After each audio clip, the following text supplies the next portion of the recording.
college campus is beautiful. It's straight out of like a movie, like a sci-fi movie. I know, man. I was seeing images yesterday. It's a really You'll, cool you'll have campus. that dome outside the college, right? Yeah. And these people market it like it's part of the It's college. not part of the college. But that was good marketing because It's very good marketing. The moment I saw it, I'm like, why does anyone want to leave? yeah, because the funny thing is I bought into it. I thought our college was in the dome. Turns out our college is right next to the dome. Yeah.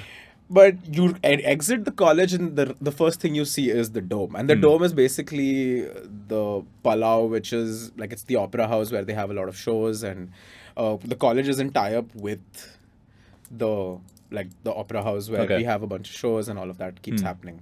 And you guys performed there as well, right? I did perform there, yes, for the commencement concert. So what was that like? That was an amazing experience. It was the first time my program, the music production program, was part of the commencement concert. Normally, it's just the performance people that are part of that concert, and it's the first time in 10 years that the Masters in Music Production Innovation Technology program was part of this concert. So it was kind of a big deal. Three students from my class were part of the concert, so that was really cool. Okay. Yeah. And I tell got me- to do my original tracks at that thing. So I performed Sheelavati Oh, in front of wow. 1,500 people in that dome. It was pretty cool. Did they understand it? I mean, there were a bunch of Indian people in the audience. Everyone's parents were there, and it was nice. Yeah, my mom saw me perform for the first time. I mean, I've been doing this since 2020, so like it was cool to have her there. Yeah, She it's saw a, me it's a perform. great way to have the first performance, First right? performance, Like you've set the yeah. bar extremely high now. That's You can't call her to highest place, you have to call her to such places now. Yeah. But you also, that was your gig, and you also had another gig, right? I did do another gig, which I anyway wanted to do a gig with a live band. Okay. And I sort of got my classmates together that play, and we practiced a little bit. And I had a gig lined up. I got selected for the artist, like the music business people had a course where they had to select artists to manage. So I got selected for that. And then I told the person that was my manager, Nico, that, okay, hey, I want to do a gig and can you hook it up? So he sort of hooked the gig up, and I got the band together. And it was like a dream of mine to perform with a live band. So it was my first time doing that. Okay. And about 50 of my friends showed up to the gig. It was a success. We made a little money, and it was my first time doing a live band thing. So I was like, okay, this is definitely what I'm going to be doing next. If the venue can afford the budget for a live band, Yeah. live band is the way to go. So where was that? In Valencia only? In Valencia, the club was Black Note. Okay. Yeah.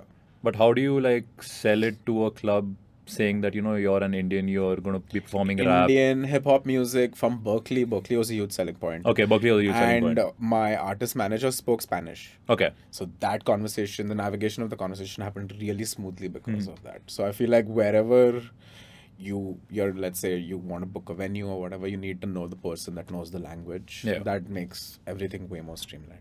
But how did you find the language there? Like, what were the challenges you faced? I mean, I started learning the language slowly. So like I picked up enough to like get by. You picked up enough to swear at the locals. No, I mean, the locals are really nice, but I learned just about enough to get by. It was good. I met a lot of nice people there, and the language gap. There is a huge language gap. They don't speak any English at all. at all. Yeah, Okay. barely any English. But there are a few people that like, okay, our classmates that are from Spain or that are Spanish, they all speak English. So Okay. yeah. So, like, did you do a course in Spanish language? No, it was all in English. So it's an American university that has their. No, like how you have to appear for IELTS to get into UK. Yeah, so you have to do your IELTS regardless, and then you get admission. But you have to do your IELTS even though you're going to Spain. Spain, but the college is an American college. Okay. Yeah. So they want your English proficiency to They be at need a certain level. yeah, you need I think a 7.5. Okay. Yeah. And what's the big deal about Berklee? Like, it's like the gold standard in terms of music. So why is that such a prestigious university? I think it's like, I mean, it's either Juilliard, Berkeley, or like, it's just one of those Ivy League schools for music. So it's really sought out for.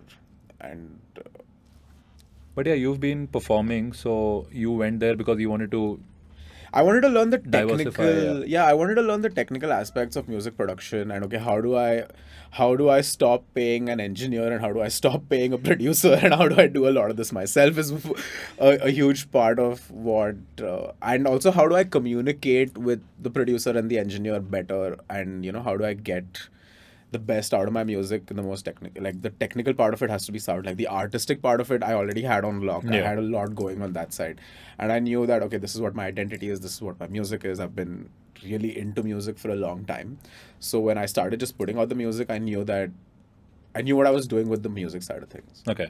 But when after getting done with the course, what more do you feel that you've learned compared to, like, initially you said you were just focusing on the music part of it. Now you've learned so much more. So Yeah. what all have you become much better at that you can, do your own thing now? Oh, definitely a huge portion of sound engineering, a huge portion of music production, everything from learning how to set up a studio to navigating your the DAWs, which is your digital audio workstations on which you'll make the music, be it Logic, Ableton. These are the softwares that they Yeah. use.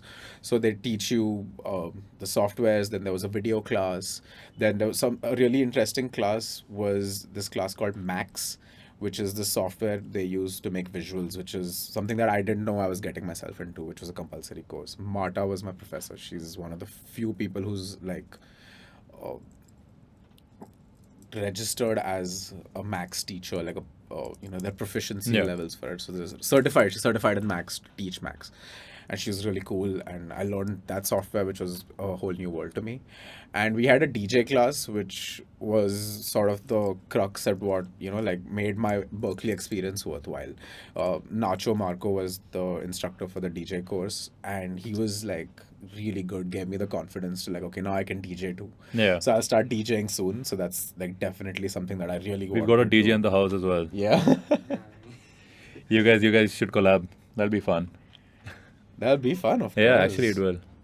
Like, are you more towards the production side of things, or like you mentioned earlier, like you are into rap as well? Yeah, so I want to do everything. Like I will produce for other artists. I'll produce my own tracks. I would even sit and work on the mix and master for an artist. I would do it myself. I would sit with another engineer to do it. And then also I definitely love performing live.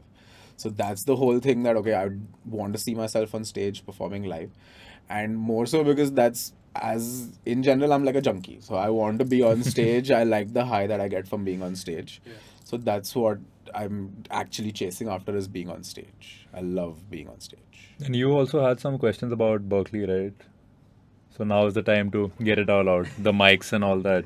You can ask the more technical questions.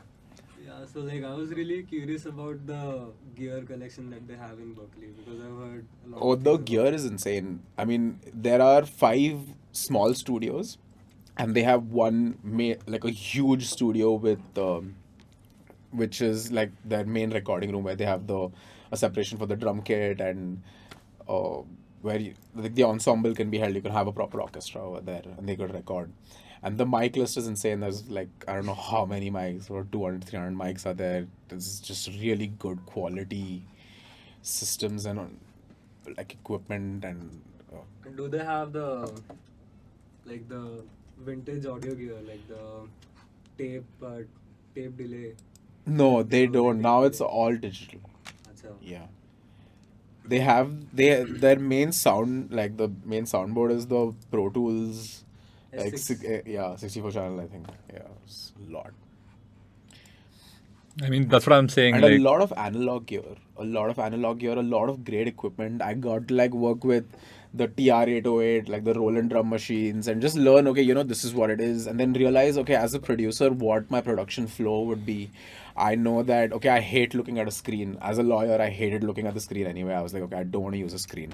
So then I started they put me onto the push. I really liked the push, and I realized that, okay, it came so naturally to me once I had the right equipment with me, because I was anyway like really into music. My dad's seen Def Leppard live, he's seen Floyd live, he's seen like just the works live, and then then when I started going to live shows, my first experience I think at a good live show was seeing Guns N' Roses live. And I saw Metallica, you just name it, every gig I could ever get my hands on. My uncle ran a restaurant, so the bars had liquor. The liquor companies sponsor all the events. I Yeah. always got free passes, never paid for a gig. Hmm. So I got, like, I've never missed an NH7 for this reason because I always got a free ticket. So just been involved in music that way, just learning the ropes, but never really like took it. No one lets you, like, no one tells you that, okay, how do you go about music, or no one takes it seriously as a career. It's like, okay, you need to be in India, engineer, doctor, lawyer. So I actually did that, and then at the end of that, I was like, okay, this is fucking miserable. Yeah. And I was like, okay, no, I need that switch. But I'm saying on the whole, it's been a good like journey for you, Berklee. Oh, it was an amazing experience. I got all the technical know-how, Yeah. and I finally figured out that, okay, yeah, now I can call myself a producer, an engineer. I can call So myself you're going a to be the next DJ. Kanye. I don't know, man. I hope I don't pull the same crazy shit. No, I think I'm definitely going to be Siddhant. If you get cancelled one day, this is going to be your first podcast appearance. So that'll be good for me. I don't think I'll get cancelled. Yeah, don't worry. I'm not praying on that. But you had plenty of Berklee questions. You can get them out now. I mean, like most of them were answered during. Most of them are answered during the podcast. But like, are you considering going there for like a DJing thing, or what is it? Are you also going into the business? DJing is a tiny course in the DJing production is- program. DJing is not something like I think needs like Like a thought, course. you know, like Okay. You can figure it out yourself. Of is what I course, think. yeah, 100%. So you're going for mainly the production business part of thing. Production, not production. Like I was planning to go for music business, but Mhm. like I got like a better deal in Canada, so like Spain thoda bhi. Canada is nice because then you'll get to continue staying there. I think that'll be facilitated way more easily in Canada, if that's what you want. Yeah, so like my end goal is to like Live stay in abroad. India, Yeah.